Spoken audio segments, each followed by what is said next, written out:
Hello, Omniverse City event goers. It's so exciting to have you here with us. And for those of you watching on YouTube Live, you can go right to the Omniverse.city and click on the Winter Wonderland app if you'd like to join us live.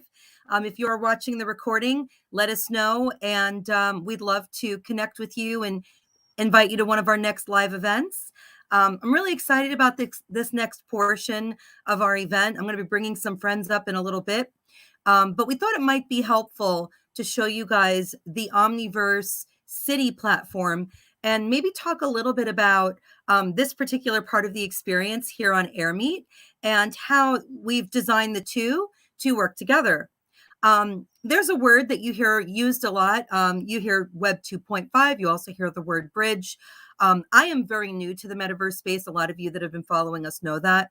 I've been in the digital marketing world for over a decade, building social media and content marketing funnels through, developing websites and things of that nature. But when we got to the metaverse part of our agency portfolio, we had been doing virtual trade shows for many years, and we had observed a lot of opportunities to improve that virtual experience, which is kind of how we got to the metaverse.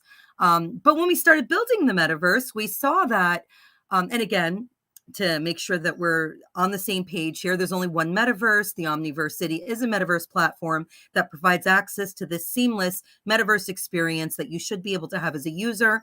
I'm going to talk you through that interoperability factor and how we've built that into kind of the way the Omniverse City is designed.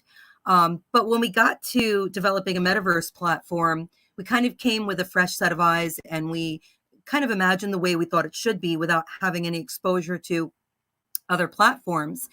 And it was interesting. I noticed right about the time we were about to launch, which was in October of this year, so it's very, very recent, we realized that having a metaverse experience alone without a Web 2.5 or even a Web 2 companion probably was not the best recipe for success if you were looking to onboard people who had never been in the metaverse before.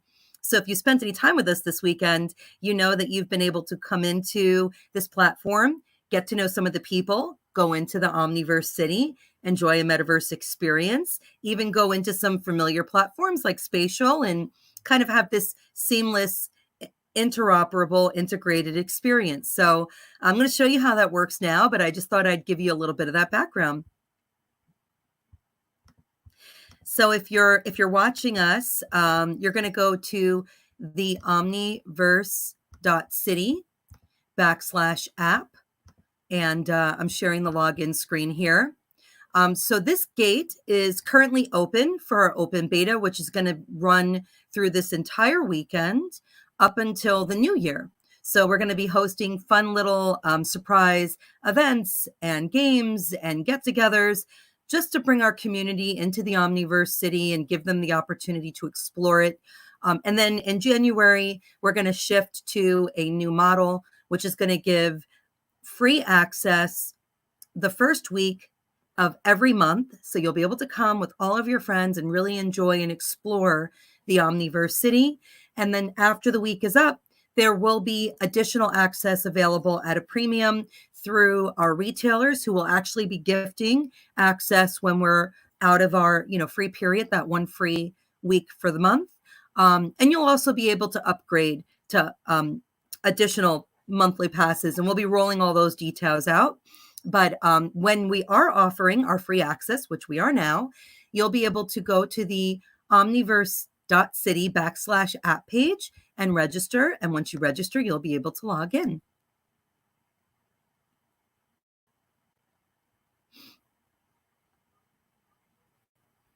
The first screen that you're going to come to is our Ready Player Me integration. So if you haven't already integrated, if you haven't already logged into Ready Player Me through your Omniverse City login, you could just do that the first time you come in. If you don't have a Ready Player Me account, then you can just create one. It's super simple. And what's great is even after you're done with your Omniverse City experience, you'll be able to use that same Ready Player Me account to get into other popular platforms. I know Spatial's a really popular one, but there's a lot of metaverse platforms that are integrated with Ready Player Me. So if you haven't already designed a Ready Player Me avatar, it really is fun. It's super easy. Although there's some other options, this really is the one that's most widely adopted.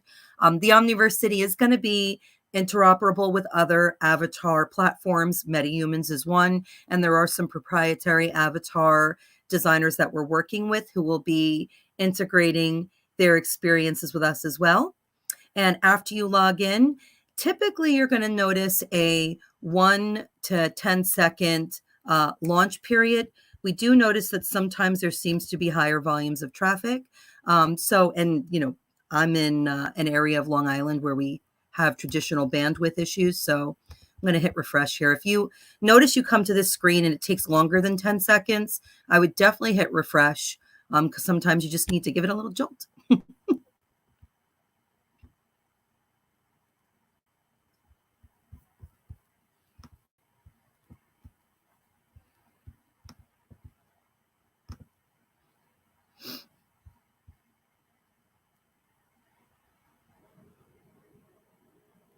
And again, remember we are in beta. So if you ever encounter any issues at all, support, feel free to email us info at theomniverse.city. And there we go. I kind of hit the refresh on my browser and we're right in. We do use scalable pixel streaming. It does use some of the resources of the browser. So, every once in a while, there actually are browser related issues as well to be concerned about. We've had a lot of questions about the settings. Sound is one of them. We are actually integrating a whole new dashboard, which will give you complete control of not only the sound, but so many of the other new features that we'll be rolling out in V1, which will be towards the end of January, early February. So definitely come in and enjoy our beta mode. And if you notice any bugs, let us know. The sound is actually not a bug. It is something that we'll be introducing with our new login system in our V1 coming up in, like I said, the end of January, early February. So when you enter the Omniverse City, you're going to enter in Times Square. Super cool, super awesome, super beautiful. And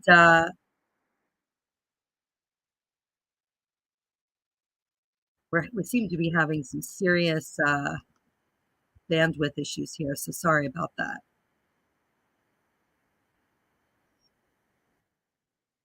I'm going to go into this first store here. So this is our first retailer. This is Process Cleanup. They're an amazing company founded by Bruce Carnahan, the guy in the blue shirt. And when you come into his store, you'll get to learn a lot about him. There's a screen here, and I'm not going to go through the whole experience, but you'll notice that a lot of the elements are clickable. So if you see a poster or you see a product or you see an image like this, you will be able to click and interact with these areas so that you can just have a little bit of fun. There's a game area here. We're currently integrated with Whipley. So if you want to add a game to your retail experience, you'll be able to use Whipley or other app-based platforms to add that fun experience to your store. So this is actually our first store. Bruce will always have the credit of being the first store in the metaverse in the Omniverse City. So it was a lot very exciting to do that project with him and kind of see the experience through the eyes of somebody who had never been in the metaverse before. And actually, to call your attention to this little symbol here, you see the red, just like any other Wi-Fi symbol. This is basically telling us that the servers are just, they have a low frequency right now. So when you see pixelization like you're seeing with me now, that's a good place to look to see if it's related to your computer or related to the signal strength.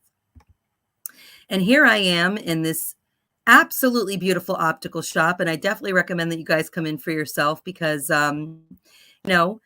Software is really interesting and technology is really interesting. I almost say that I think it's got a shy component because most of you here are technologists, so I'm not even embarrassed because I know you can empathize with me. Whenever you show something to your internal team, it is absolutely flawless. But the moment you want to demonstrate it, there's always those little bugs. But I promise you, when you come in on your own and you experience this, and we're not having signal strength issues, you're going to be really blown away by how beautiful and how clear it is. So this is an optical shop. There will be a lot of additional utility that we're adding to this shop. And there's a couple of other stores here, but just for the sake of the demonstration, I'm going to take you to another really fun area of the Omniverse City. And what I'm doing to navigate and quickly teleport is using a feature that our team created, which allows you to hit the M as in Michael key to pull up the different levels of the Omniverse City. Right now I'm in the atrium, so I was able to click the M key and then quickly, um, you know, tell it that I wanted to go to the atriums, in which case it took me there. Another new feature we've just added is you can actually click on the ground and you can run to that area. You can also use Shift and either the up key or the W key and get the same effect.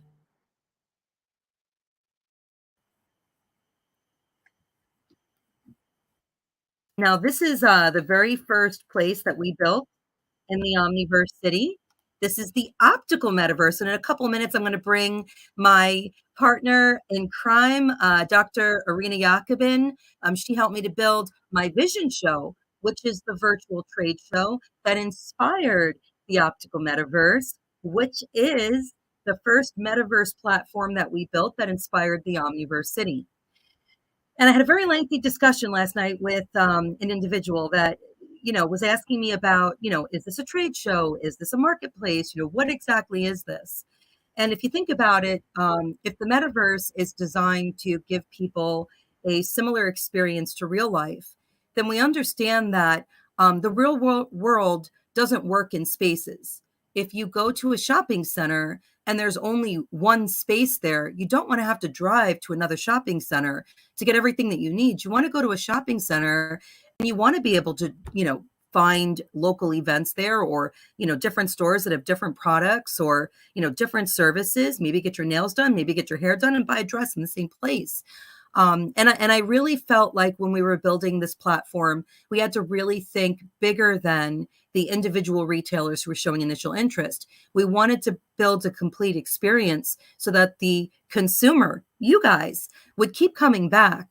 We felt if we built a experience that didn't really have that fluidity and that expansion, that it would eventually lose its appeal. And we wanted to build something that was very scalable. So that's why you're going to see an event center and then also a retail area. Because if you think about it, if I'm a retailer and I'm in the optical industry and I'm going to sell glasses, wouldn't I love to know that there's frame companies out there who are embracing the metaverse? So rather than call my local frame company and say, hey, do you know about the metaverse? Do you have solutions for me? You don't have to go trying to sell the metaverse to your supply chain. You've got capable frame companies who know that this opportunity is incredible, and they're there. They're first. And what's really interesting is Kirk and Kirk is a 100-year-old brand, but yet they did adopt this idea. So I think there is not that common denominator that people are saying in forums of historic brands shying away from this. I think a lot of historic brands, they definitely want to keep their relevance, and they've been around enough friends to know enough periods of time like know that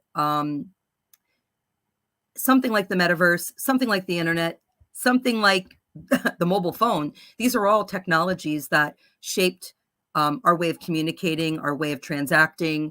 And we already saw the implications and the follow through of mobile phones and smart technologies and the internet, but we haven't yet even begun to scratch the surface of how the metaverse is going to impact our lives. And it's just really exciting to put everyday business owners in a position that they can actually be on the front edge of this and not on the back end. So I just rebooted because in the optical metaverse, there's a lot of utility that we're still building in to get ready for our optical metaverse rewind, which is going to happen here the middle of January. So we're really excited to see you guys there.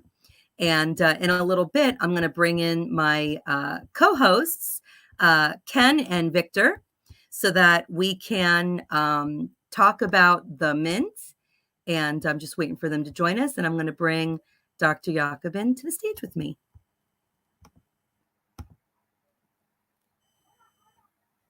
And I actually think I'm having local issues. I don't think this has anything to do with the app itself, because oh, my technology is cranky. Hey, how are you? I'm doing great. Thank you for, letting me be on here. It's been a great event so far. It's one I did not have to plan, so that's a little bit of a bonus. Yeah, and for a lot of you that have been attendees at some of these events and haven't really been a coordinator, just because you're putting on a virtual event does not mean that a lot of work doesn't go into it. Dr. Jacobin and I, we've put on 20 plus events together, and usually there's hundreds and hundreds of hours of planning, of marketing, of pleading, of collecting, of sharing, of posting. It's a lot of work, but having you guys there and the feedback we've had on this event especially makes it all worth it. What was it like, though, being an attendee this time and not being on the back end? I had a great time. I also really like the fact, because I'm an artist at heart, so I love having a space for artists. Even though that's not my profession, that's not really what I do on a day-to-day basis, I'm still very much, admiring of people who do and who choose to kind of pursue that. And I'm happy that we can give them a space to really grow and, kind of make it sustainable for themselves. Well, and I'd like to kind of push back on the fact that you say you're not an artist, because I remember we were talking about having an NFT for the optical metaverse. We never did it. We actually did launch an NFT. It was a little moonwalk guy, but we found in talking about the NFT in our circles in the optical industry, they just weren't ready for that. Ironically, they were ready for the metaverse, not NFTs, if you can believe that. But you did design that cute little mermaid in the eyeglasses, and she was spectacular. So I wouldn't sell yourself short. Actually, we had someone yesterday, Michael Hollingsworth, who said he wasn't an artist either. And he just, practiced and learned. And now he's being flown all over the world to talk about his art. So I think if you want to be an artist in today's world with all the beautiful digital tools that are available and you have a creative spirit, I think you can do it. I mean, I wanted to be a metaverse developer and I could never have done this on my own. So finding a team to help build it was my way of solving that problem. But I think the metaverse is going to allow us all to answer that question that we all got asked when we were in grade school. What do you want to be when you grow up? We had these ambitious dreams and then life happened. But I think the metaverse allows us to really rethink that, because it's just the possibilities are very different. The physical world is a lot more limiting. What do you think, just because you've been in this space with me? Aren't you seeing that from your perspective? I absolutely agree. And I think just collectively, what I'm hearing from a lot of my friends and patients and people I interact with, and, people on social media, is that a lot of people are actually looking to, kind of better themselves, learn something new, do the thing that they've always wanted to do, but maybe didn't think they could, either because of life circumstances or because, they chose another path. And now we're all kind of going back and be like, well, did I really have to give that up? Or maybe some people are unhappy and they're like, maybe I can do a 360 and change and pursue something that I really love. So I think Absolutely. the optical or the metaverse is going to really facilitate that for some people, and also just the connections that we're able to make are going to, whether it's the technology or the connections, I think that remains to be seen. I'm sure it's going to be both.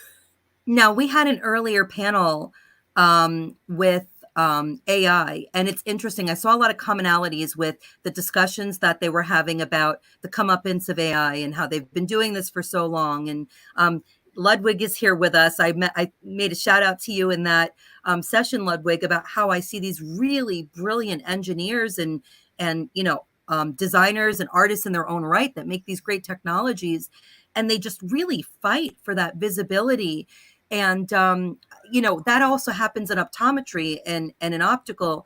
People, and you've said this to me once in our, just to set you up for where I'm going with this, in a conversation off stage, that a lot of times people come to you and it's too late, and you wish they would have been coming to you. And even though obviously your eye care and being proactive about that is much more important than being proactive about AI, it was interesting to see that there were similar narratives, that there's just so much great information out there that people can learn so they can leverage and build better lives for themselves. And they're just not, I guess they're just not finding it. Even though we spend half of our life scrolling through information, we're not getting it.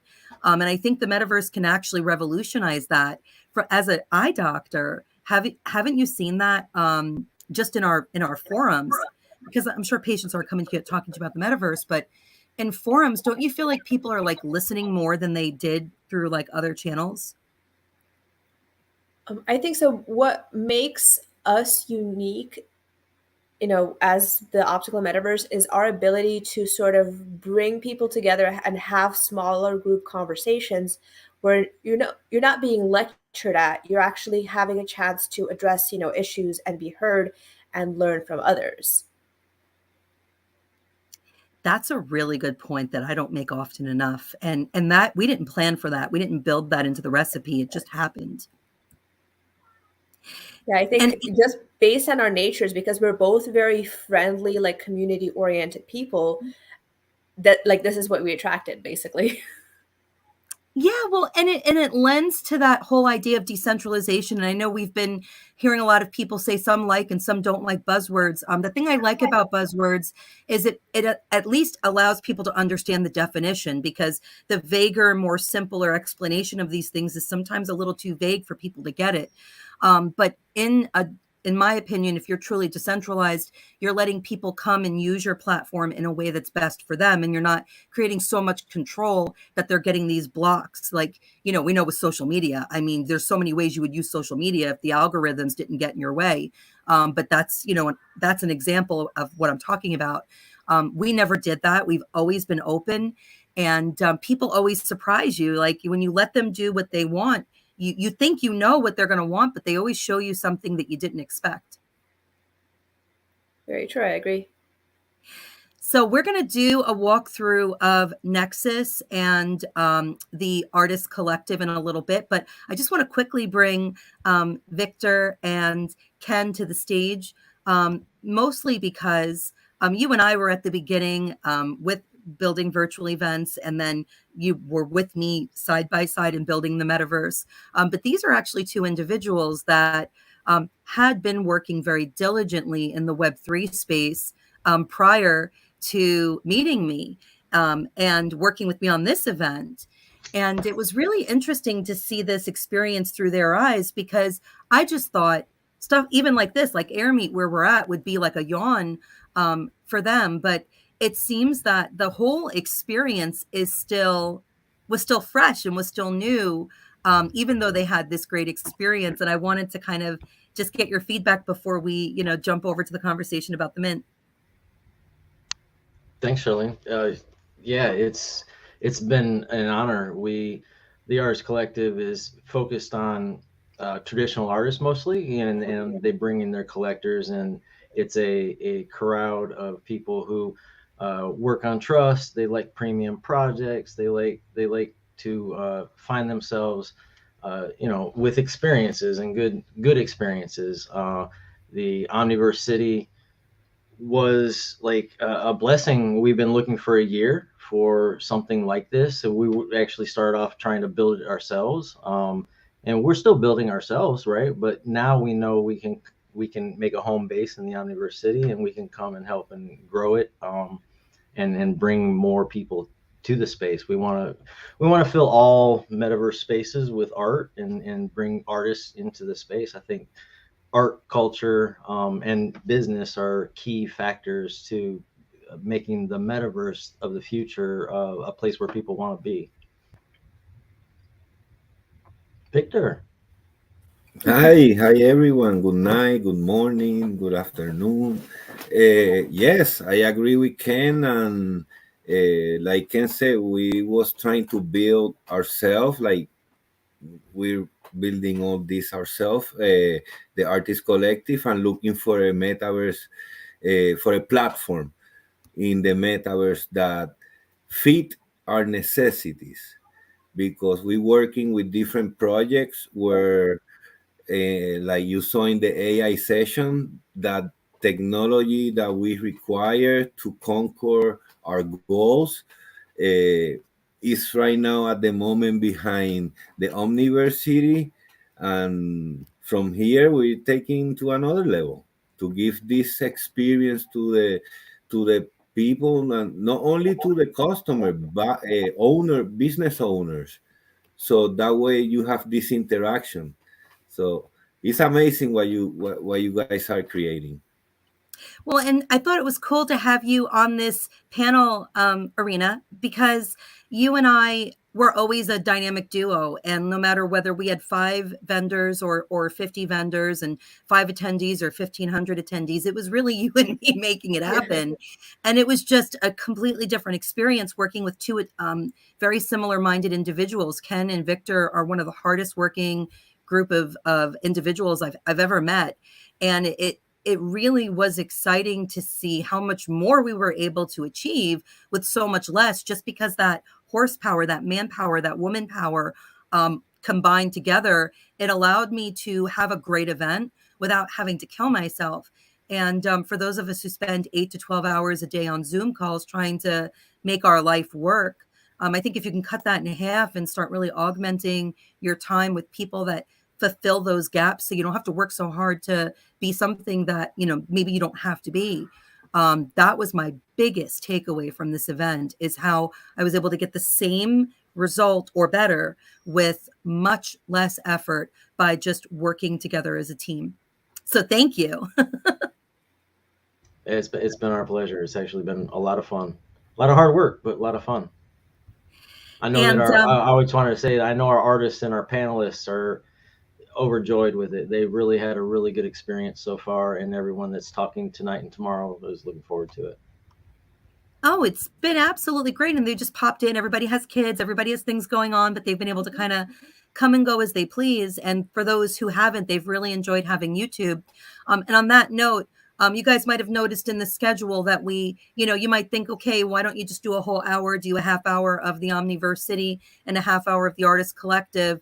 As content creators, we understand the rules of content. 30 minutes is really a limit. We've been doing 1 hour YouTube lives. People will go back to YouTube and watch it over and over again. But we did want to have some shorter content, especially talking about the Omniverse City and then also the Artist Collective. So in a couple minutes, we're just going to wrap up, and then you're going to see this session end. And then the next session, which is in the schedule, will be Victor and Ken. They're going to come on and walk us through the Nexus and the Mint and show us kind of what that looks like and talk us through that. But Arena, I just wanted to kind of give you the floor to kind of just bring us home. And thank you for everything that you've done to support everything that we did to get here. I just love you, and I'm so appreciative that you're here with me in this launch. This is so great. Absolutely. Well, first of all, thank you so much, Ken and Victor. You guys have been amazing. I work during the week, so I'm literally catching up with Charlene, at night, and I'm on the West Coast. So it's literally very, very late in the evening where I'm really getting information and I'm able to contribute. I also want to give a quick shout out to Princess. She's been absolutely amazing. She's helping us with social media, and she's just been unwavering support throughout this whole event. Every time I'm on, I know she's on. She's sharing gifts, encouraging people. So thank you, Princess. awesome and amazing. And I honestly hope that this is the beginning of, a beautiful collaboration, that we can do more of these and do You more know, for artists around the world. I'm really glad that you did that. I am so ashamed that I didn't do that sooner. Princess, you are incredible. Having somebody who can just man the fort, or woman the fort, however you want to say it, in social media, and just answering people's questions and being a cheerleader. I've launched 3 Facebook groups with her in the short time that we've been working together. She is an amazing community manager, and I don't thank you enough, Princess. So thank you for always being here and adding some fun and color. So Ken and Victor, we're going to have you back in just a few minutes. Again, to you, those of you who are watching, just we're going to end this event.